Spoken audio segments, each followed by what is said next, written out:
Isang nagtago sa pamilya. Okay. Yes. At hiniwalay kay Sergeant Gutesa. Hanggang ngayon nandun pa siya. Saan? Sa Philippine Marine Compound, sa Bonifacio. Is that so, sir? Yeah. Okay.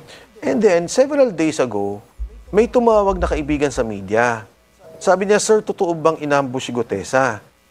So, ako naman nabigla, tinawagan ko. Sabi ko, ano to? Sabi Sino niya, pong tinawagan niyo? Si yung, Gutesa? yung media. Sabi ko, saan ang galing to? Then he mentioned a governor's name. Galing kay governor ganito po. So medyo nag-ano na ako na hindi to fake news or walang pinanggagalingan na parang nagchichismis lang. So immediately, tinawagan ko yung contact ko sa kanya, paki-check naman. So chinek naman niya, siguro after 1-2 hours tumawag. Sabi niya, Sec, walang problema, safe siya, pero totoo. May nahuli ang Marines na umaaligid sa kanya. Hindi namin alam kung ambush, hindi namin alam kung stakeout. Sorry, sir. You said he's in the compound of the Marines. Yes. He has been there. He has been and there. then now somebody had actually called you, told you, somebody from the media, that he was ambushed. Yes. And then now you're saying that yung contact niyo po sinabi na may umaaligid sa kanya? Sa Yes. Marines? Yes, Sa somewhere daw compound doon. ng Marines? Yeah. Hindi, di ba yung Marine area, I mean, malaki naman yun eh. Yeah. Tsaka may... So, hindi ko alam. They have to verify that. The Philippine Marines would have to verify that. Pero maganda naman kasi, kaya kung nagustuhan, sabi kaagad, nasa kote ng Marines, nahuli nila kaagad. So sabi ko, okay. May umaaligid sa kanya. May umaaligid sa kanya. I do not know kung sino yung tao. I do not know kung... Definitely, hindi Marines yun, no? Kasi kilala naman nila lahat ng mga kasama nila. And kung ano yung intent, hindi ko rin alam. Would it be fair? Ako, grabe mga kababayan, no? Talagang gusto talagang gorgorin itong si Gutesa. Totoo kaya ito, guys, itong sinabi ni former Congressman Mike Defensor na si Gutesa ay aambusin mga kababayan. Nako. Delikado ito. So, kung totoo ito, talagang gusto nilang mawala sa landas itong si Gutesa, mga kababayan. Mag-comment kayo, mga kababayan, kung anong opinion nyo dito. Totoo ba itong sinasabi ni former Congressman Mike Defensor na nasa pangangalaga daw ng Marines Corps itong si Gutesa? Pero sabi ni Ping Lacson, ito daw si Gutesa ay wala daw sa pangangalaga ng Marines. At clarify niya na, mga kababayan, wala daw doon si Gutesa sa Philippines Marines Corps. So, sino kaya nagsasabi, mga kababayan? Si Mike Defensor or itong si Senator Ping Lacson, mga kababayan? O di kaya itong Philippine Marine Corps ay baka ayaw lang nilang ayaw lang nilang ilabas. Sa palagay ko lang to, sa opinion ko lang. Baka kung sakali lang ay itong si Gutesa ay nasa pangangalaga nila. Ayaw lang nilang ibulgar, mga kababayan. Kasi nga magiging malaking issue to. Baka ginugulo lang nila yung sitwasyon habang wala pa yung November 14. Sa akin lang naman ito, mga kababayan. Kung kayo, ano sa palagay nyo, nasaan kaya ngayon si ex-Marine Gutesa? Bakit may tila daw umaaligid at nahuli daw ito di umano, sabi ni Congressman Mike Defensor, na itong umaaligid sa compound, no, ng Marines Corps, mga kababayan.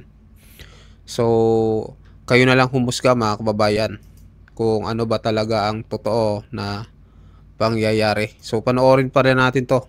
Pero hanggang dito na tayo hanggang dulo. Or right to say that the Marines is behind Sergeant Gutesa and his testimony, sir? No, definitely not. If at all, kasi yung iba nga sinasabi, baka nakuha na si Gutesa ng mga taong ayaw siya magsalita. Baka, sabi ko, I doubt eh. Kasi ang feeling ko sa Marines, which is kahit sinong sundalo tanungin mo, from the Navy, from the Army, may sense of brotherhood sila eh. Na parang protect the brother, protect the Marines. So even yung Army, hindi naman nakakadirekta eh. Kahit na sinong sangay ng gobyerno, hindi naman direkta talaga. So ang alam ko is pinoprotect lang nila, ayaw nilang ma-politicize, ayaw nilang lapitan ng kung sino-sino, and they are making sure that he's protected. But any invitation, because ang pangalawang tanong sa akin, ba't hindi siya umattend? Because he was never invited.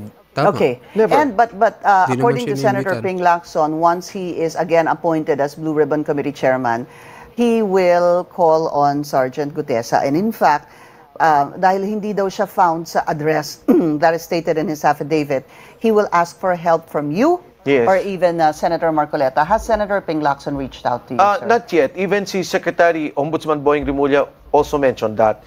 But ako naman, I would think it would be easier that they send the invitation to the Marine Commandant for him to attend. I am 1,000% that Sergeant Gutesa will attend. And he's there. Ayan, And no? he's there. He's Well, there. Ayan na sinabi na ni dati congressman na kapag naimbitahan daw si Gutesa ay talaga mag-a-attend daw talaga itong si Gutesa, mga kababayan. So yan po yung 100% na sinabi ni former Congressman Mike Defensor.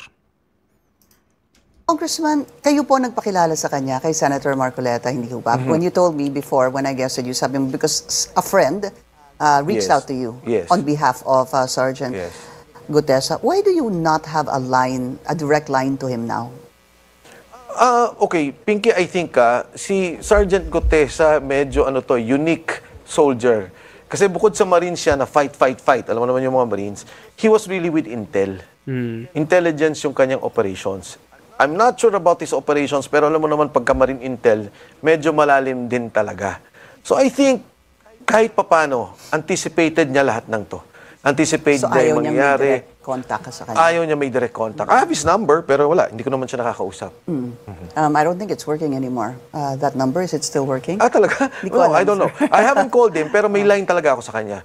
Prior, So when was the last time you spoke to him? okay, just today, after that incident, I told you na pinaikutan siya, wala na, no contact. As of today. As of 3 days ago. 3 days ago yung may nagsabing governor na supposed to be na-ambush. Yeah, Tama 3-4 ho ba? days ago, yes. Okay. Totally no contact. Even the family. Pero dati nakokontakt niyo siya, again, just to be clear, through a conduit, hindi po diretso kay Hindi Sergeant diretto. Hindi Gutesa. diretto. Ngayon, kahit po yung middleman ninyo, hindi niyo na po nakakausap. Yes. O just to add, kunyari Marine lang, ho ba siya, si middleman? hindi. Well, yung kasama niyang nagre-relay ng information, Correct. Marine. Okay. So medyo dalawang layers pa kami just to contact each other. Nung unang nagpunta siya ng DOJ, ang akala ko kasi kailangan niya ng lawyer. Kasi tinanong ko kagad Senator Marcoleta, bakit wala siya doon sa DOJ? Ang sagot ni Senator Marcoleta, ang nangyari ata was, si Secretary Boying at saka si Gutesa nag-usap. Sabi ng Secretary Boying, pumunta ka bukas para doon sa Witness Protection Program. So, sabi ko, ganun pala yung nangyari. So, I was preparing for him na may lawyer na talaga.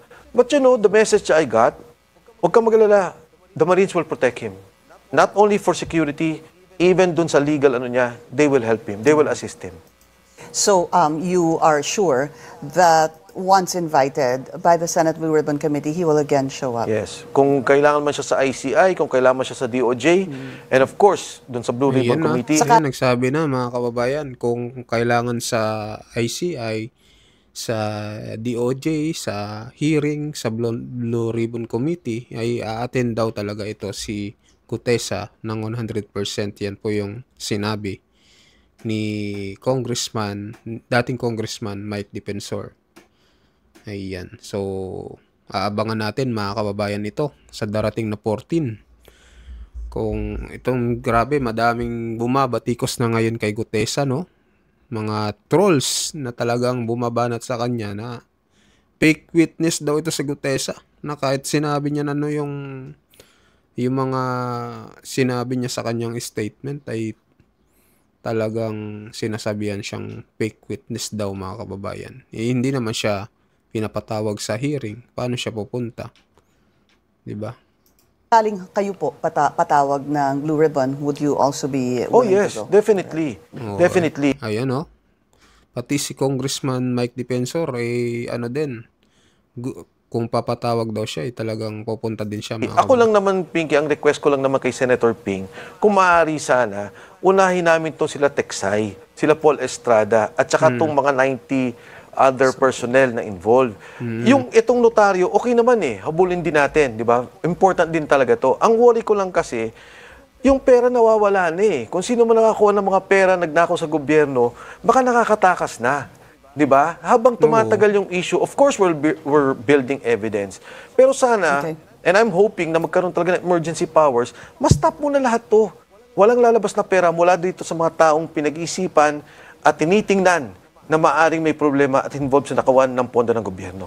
Former Congressman Mike Defensor, sir, thank you so much for your time. Thank you. Ayan, mga kababayan. So, klarong-klaro no, sinabi ni dating Congressman Mike Defensor na si Gutesa ay aaten kung sakaling iimbitahan ng Blue Ribbon Senate Committee. So abangan natin sa November 14, mga kababayan, yung mga kaganapan. So ano masasabi nyo dito na inambush daw si ex-Marine Gutesa at buti na lang nahuli, no? So pero di ko lang sure, mga kababayan, di natin sure kung totoo ba itong sinasabi ni dating Congressman Mike Defensor. So mahirap din magsalita, mga kababayan, no, nang hindi pa tapos. So abangan na lang po natin sa November 14 kung ano yung mga mangyayari. So mag-comment kayo, mga kababayan, mag-like, at sa mga bagong pasok dyan, pa-subscribe po ng ating channel. Maraming salamat po.